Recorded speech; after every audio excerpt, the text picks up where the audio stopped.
All right, working on another small outboard motor here. This is a Nissan 5 horsepower, 2-stroke. The cowling is actually pretty good condition. As you can see, it's got an internal fuel tank. Right here is a 1998 Nissan. It's a short shaft. It's been sitting a while, so I'd imagine it probably needs a carb clean. But yeah, let's dive into this and see what's wrong with it. I got the spark plug out and I'm just gonna lubricate the cylinder in there. Alright, so this brown stuff came out of the tank. There's still a little bit of gunk in there that I need to get out. So I got this carb off this Nissan 5 horse, and this might be one of the worst carbs I've ever seen. Check that out. Just looks like, I don't even know. Definitely reason why it's not running. Yeah, I got the jet off, but I don't know if you can see, but it's completely packed full of that brown stuff. Should be able to see through this, but yeah, it's pretty nasty. Been letting that soak for a few minutes and it's slowly breaking it down, but it's just super thick. Check that out too. There's so much stuff. That is probably one of the worst carbs I think I've ever seen. All those little holes are clogged, so I'm gonna get the tiniest wire and clean out all those passages. So I took the spark plug off. I don't know what this plug is because it calls right here on the side for a NGK. This model right here, BPR 7HS10. So I'm gonna switch these out.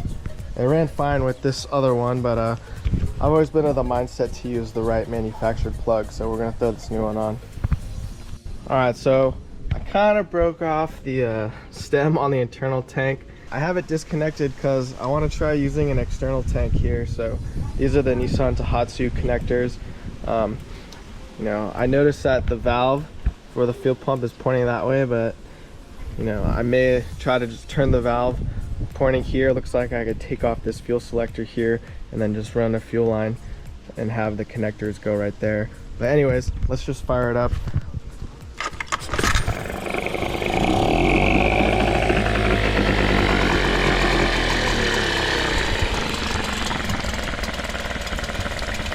It's honestly pretty quiet, being a 1-cylinder for a 2-stroke.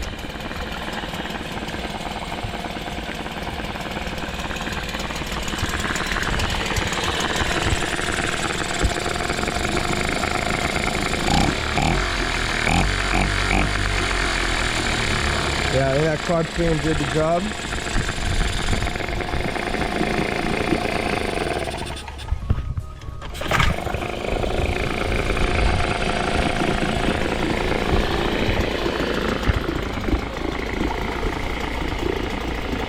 All right, pick this up.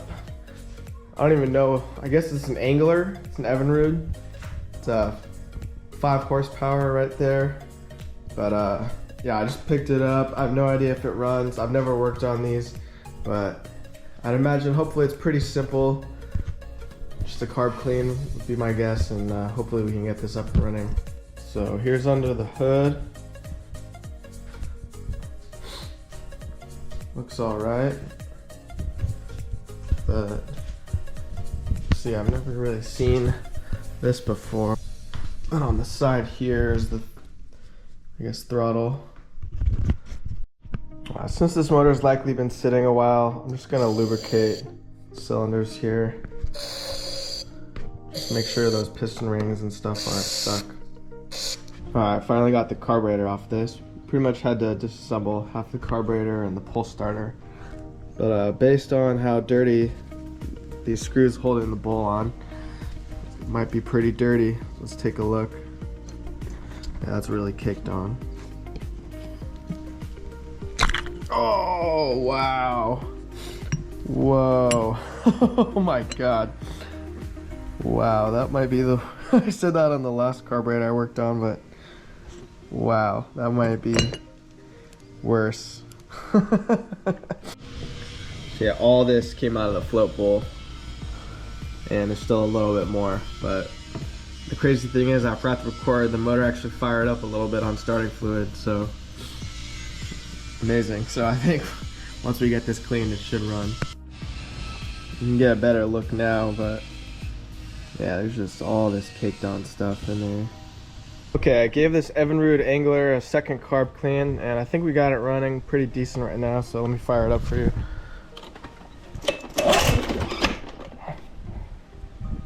I'm not used to this like throttle lever on the side here.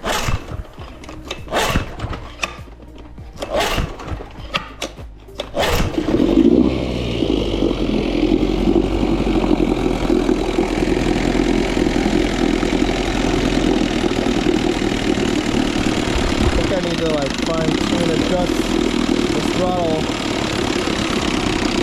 because when it falls back it wants to die.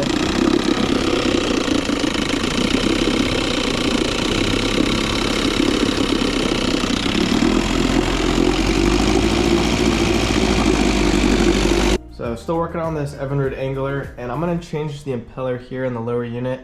But if we look right here, it's not like your traditional outboards where they have like a pee hole like higher up here with like a little nozzle that pees out. This motor pees out of here, out of these holes, which I'm unfamiliar with, but upon firing it up, it wasn't really peeing all that much water. So if you look at the bolts down here too on the lower unit, they don't even have any chip marks on it, so there's probably a good chance that this may even be the original impeller. So let's change out the impeller and try to get a little better water flow. Here's the difference between the old impeller and the new one, so I think it was time to change it. A lot of these fins are pretty brittle, so we'll just slide this down and just make sure it lines up with that groove in there. Okay, we got the new impeller on, and while we're messing with the lower unit, I'm just gonna change the oil here. Alright, so I'm gonna fire up this Evinrude Angler. It's been a few months since I've had it running, but I think it should fire up. Just a few things I did notice with this motor too is, you know, I changed the impeller and it just shoots like a little bit of water out of these, even with the new impeller. You know, it's not a very heavy stream that comes out of there, but you know, that's how it cools the engine. And I don't know much about these motors, but I think this might be an add-on, or maybe it's stock from one of the previous owners, just because when you pull it all the way forward it stops, but you know, when the motor's running it wants to like slightly move forward, so I feel like this guy added on this little piece here just to keep it in that starting position, to keep it from springing forward.